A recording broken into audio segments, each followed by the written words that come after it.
Hello, this is Victoria Montgomery with Open Carry, Texas. Hey, Victoria, this is Josh Cook from BenSwan.com.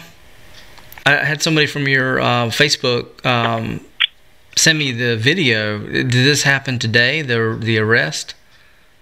Yes, this happened at approximately 1:30 p.m. today. We had organized a rally with a few other organizations, educational groups, trying to get people motivated to be more involved in local and national politics. And our organization, OpenCarryTexas.org, is a nonprofit educational group to educate people about the laws in Texas regarding firearms and, your rights, etc. We had two gentlemen from our organization show up with free 1899 black powder cap and ball revolvers, and those, according to Texas statute, Texas Penal Code 46.01, those are not defined as firearms because they're exempt. They don't meet the qualifications of being described as firearms. And anyway, so DPS had already been watching us while the whole time we were giving speeches and cheering and whatever.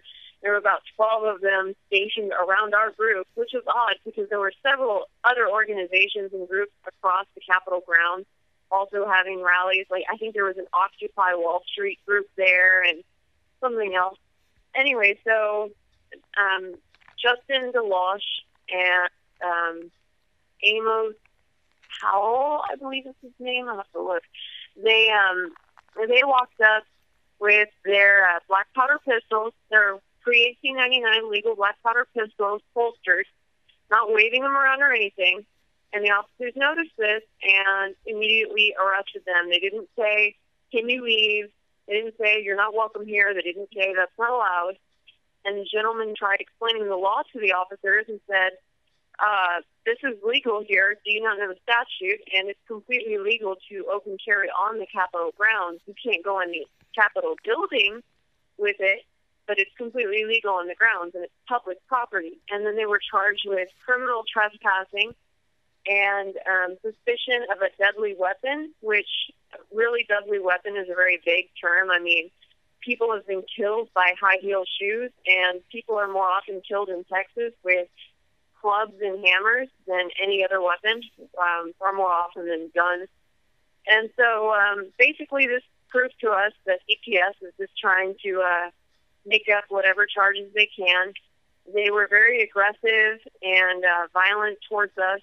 People were shoved and thrown around by these officers. I myself was almost ran over by one of their SUVs. I got smacked in the jaw. Why were they? Why were there black SUVs? Is that like the official? Is no? that... They were unmarked black SUVs. Well, yeah, why were they? I can't tell you why they were using those. And they loaded him. Yeah, they just loaded the guy up in this black SUV. Right, they drug him in there, and then the mother of one of the people who was arrested, she tried to ask, what exactly happened, and the officer wouldn't reply, wouldn't say, "Oh, well, we arrested him because of blah, blah, blah." They wouldn't answer any of our questions. So people were, of course, getting irate. There were a few people, not members of our organization, but just other people that were there, cussing them out and just getting so upset because these officers were unresponsive. And they shoved this woman about 4 feet to the side. She was a skinny woman. I mean, got to be like 5'6", 110 pounds, little woman. They shoved me. One of them shoved someone into my jaw. And I don't know if I'm going to press charges or see what I can do. These officers, I was actually in the middle of giving a speech when the officers started coming up to the gentleman with the black powder pistols. And, they wouldn't identify themselves. They wouldn't say, "I'm Deputy so-and-so with Texas DPS. I'm arresting you due to whatever. And there was another situation similar about a month ago, also on the Capitol grounds. We had one of our members is a paraplegic.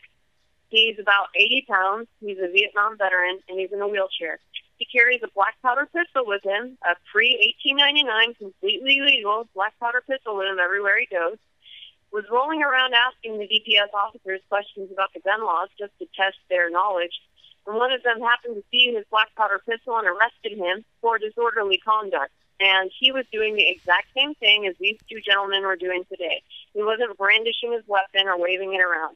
And we had a big rally last Saturday at the Alamo in San Antonio, and many of us had black powder pistols and replicas, and no one was arrested. Officers were talking to us. We had friendly conversations, so they seem to have some sort of vendetta against us. Now, I know that, and it was odd because, in the video, the gentlemen were sitting down, not even in the middle of the crowd. They were standing off, listening to you speak. And it seems like you could actually tell that the officers were actually seeking out people that may have it's a legal antique black powder pistol. And they're within the law, and it just seems like they didn't want to hear anything. They were just going to hog tie them and throw them into black SUVs. Right.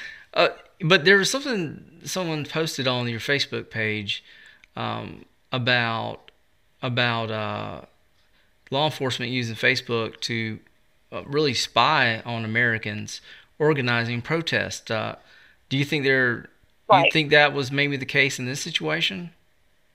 I think it was. Apparently, they've had issues with us before in that they've been arresting some of our members for lawful carry of firearms. And I think they were expecting it because, again, on our Facebook page, we do make it public when we're going to have rallies and we're going to have appearances. And I think, they definitely look at these things and use that against us. And that's probably why they had so many people there already waiting for us. As we were walking up, DJ Grisham and myself, I had an AK-47. He had an AR-15. We approached the Capitol grounds with our rifles, which is legal in Texas. I had mine flagged, meaning the chamber was clear. I had a flag in there to indicate it was unloaded. And we were told to put our guns in our cars, and we didn't want to fight. We didn't want an argument, so we just put them away, even though it was legal. So, but then, the gentleman walked up with the black powder pistols, and that's kind of when all hell broke loose, to put it plainly. And really your purpose is to really just educate people about what the law is. You'd be surprised.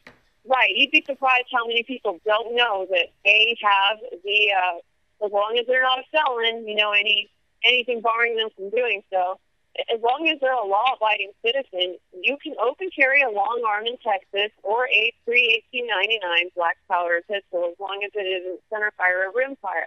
And we have all these facts and the laws and the statutes and everything printed up on nice little pamphlets that we hand out wherever we go. And, we'll just walk down the streets with our rifles. So when people see that, they realize, oh, I guess not everybody with a rifle is a murderer. Oh, I guess this is legal. I could be doing this. So. This situation, because I've seen videos and I've did an article on you guys before, but this is really different because normally in the video, like even the gentlemen that were at Starbucks, the police officers would come up, sometimes have a friendly conversation, talking about what the laws are, what the legal status is. This is different in this case. There was no conversation. The cops came. They basically hogtied American citizen who was using his constitutional Second Amendment right, and he was hogtied, just thrown into a black SUV. And of course it was pretty violent. I mean, it looked like it was total chaos that broke out.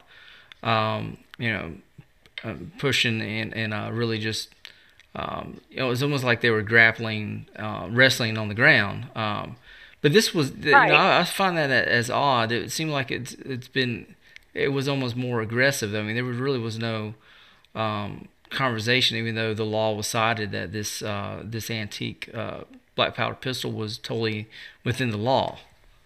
Well, if you look on youtube.com/opencarrytexas, now I can email this to you as well. We have CJ Grisham, our president, went ahead and called Austin DPS after our friend in the wheelchair was arrested and toted off to jail. He called the captain, one of the DPS captains, explained the law, and asked him, why is he arresting people when this is the law? And he said, well, I disagree with that. Basically, I disagree with the law, is what he was saying, which tells you that DPS doesn't care about what the law is or isn't. They just kind of twist and maneuver laws to fit their situation. And, they have a complete disregard for the fact that they are supposed to be serving us, not the other way around.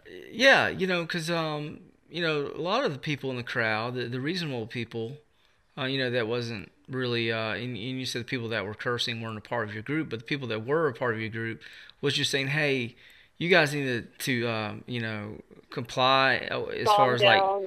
Well, they said that they should follow their oath that they kept. They kept on saying that, follow the oath, and basically that is to uphold the Constitution. We were calling them oath breakers, and a lot of us, we were so enraged, it was hard not to cuss. I'll admit myself, I cussed, but this was after they almost ran me over with their SUV, because after I got smacked in the jaw, I sat down to recollect myself, and their SUV was behind me, and they accelerated forward into my back before realizing that two people were sitting in front of it. And then they quickly reversed and drove backwards out of the Capitol grounds to carry one of the members to jail. So yeah, it's just ironic. It just shows us where we're at right now with this aggressive police state that the officers it's really are becoming. Scary when you feel worried about whether you're going to be arrested or not just for participating in your rights. I mentioned in one report with the news that, I was born in Germany, and I grew up hearing stories about what happened in the Holocaust, and basically I heard about that all the time. And to see what happened today in my home state, to be so reminiscent of the stories that I was told about, Nazi Germany, it's just sad to see that happening here, because I always thought, I was one of the lucky ones that I get to come to America and live in a place of freedom, especially Texas. And, that's clearly not the case. Well, and it's twisted because these officers are supposed to protect our rights, our Second Amendment rights. Right, instead of protect us from people that are trying to confiscate our Second Amendment rights. And understand, I'm German too. My mother's German. My grandmother lived in Berlin, and her father opposed Hitler coming to power. And she saw the subtleness, how the rights would slowly be taken away more and more, and then of course you're in a total dictatorship. I think one of your quotes, you said that if you don't exercise your rights, you're going to lose them. Right, and it's not just that. A polite society, an armed society is a polite society. In the 1800s, when everyone walked around with a black powder pistol or a rifle or whatever, there weren't very many mass shootings because, everyone had the ability to protect themselves, and you could see it, and everybody knew who had a gun and who didn't, and so everybody respected each other's rights a little more. And you have to think, nowadays, if you have someone in a bank that is just, or a Starbucks for that matter, with an AK-47 on their back, barrel pointed down, not waving it around or alarming anyone, and a robber comes in, he's less likely to attempt that crime just because it's a deterrent. Most criminals are cowards by nature. They want to live to plunder again another day. So they're not going to risk their lives over a quick robbery. And they know that people who are law-abiding citizens, i.e. the ones who open carry, will do what's necessary to protect not only their rights, but the rights of the public at large. How many members are there? Is your group growing more and more? Oh, we started this organization in June in response to our president, C.J. Grisham, getting falsely arrested in Temple, Texas here. For open carrying an AR-15 on the hike with his son. Now, ever since we founded this group in June, we have exploded to around 8,000 members, and that's statewide. We have 30 different chapters at least in different cities all across the state. We've done these marches and rallies in Waco, Houston, Dallas, Laredo, Amarillo, all over the state, basically. And we've had many positive interactions with officers who understand what we're doing and even, commend us for it. So, this isn't us going out and looking for trouble with officers. If you go to our YouTube page, youtube.com/OpenCarryTexas, you'll see we actually have a lot of videos of positive interactions with officers. There are some officers who respond to a call, there's a man walking down the road with a rifle. And they'll come out and see that the man isn't infringing on anyone's rights, isn't waving it around, threatening people. He's just carrying a weapon. And they'll dismiss the call and go on about their way. But I think it's really a sad state of affairs where a DPS officer, a 200-pound DPS officer who is armed, feels threatened by an 80-pound Vietnam veteran who's paraplegic with a black powder Captain Ball revolver, which isn't really a very... It can be a lethal weapon, but it's not a 9mm by any means. The fact that you're such a young group and you're over 8,000 members is just, I mean, that just shows that people thirst, for freedom. Right. We have, this isn't only white old conservatives, which is generally the association we get. We have Hispanics, Indians, Black people, Chinese, Germans, everybody in between. We have old people, young people. We have little kids that come out with their parents anxious to learn about what all the fuss is about. And we have little kids run up to us wanting to take pictures with us, and we teach them about, don't let your finger get near the trigger. Don't point the barrel at anyone. This is how to check a weapon and make sure it's safe. And, my husband is 24 and I'm 23. And I've been involved in politics, I guess, in movements for a while, but I've noticed that the majority of our group is between, 18 and 35 years old, and about 40% of our group is women, and especially mothers. Mothers have really come out because they see that this is an opportunity for them to legally arm themselves, even if they can't afford a CHL class and permit and application fee and everything else. Because, you can still let people know you're armed and you're willing to defend yourself and your children by legally carrying an AR-15 on your back or an AK-47. Okay. Or even just a 12-gauge. I have one more question before I let you go. For those that will listen to this interview, what about the gentlemen? They were charged. I actually saw that on your Facebook. You said that charges have been upgraded to a Class A misdemeanor for criminal trespass with a deadly weapon. For those who would like to help these two gentlemen, is there some type of fund that people can donate to try to help with any legal fees, or how can they help these these patriots out there? We do have somewhere on our page, and I'll go ahead and upload it back to the top again. It's actually, if you go to opencarrytexas.org, there's a donation link you can click. And if you want to donate to the bail fund, just put bail fund in the notes, and that's what it'll be used for. And we also try and create an emergency bail bond savings just for these situations. We try to have at least, $1,000. We're a pretty poor group overall, but we try and scrape together at least some money on hand before events like these, just in case an officer decides to get power hungry and assert his dominance like they did today. So again, if anyone wants to go to www.opencarrytexas.org and use the donation link, just put bail fund in the notes, and obviously that'll go towards bailing these patriots out.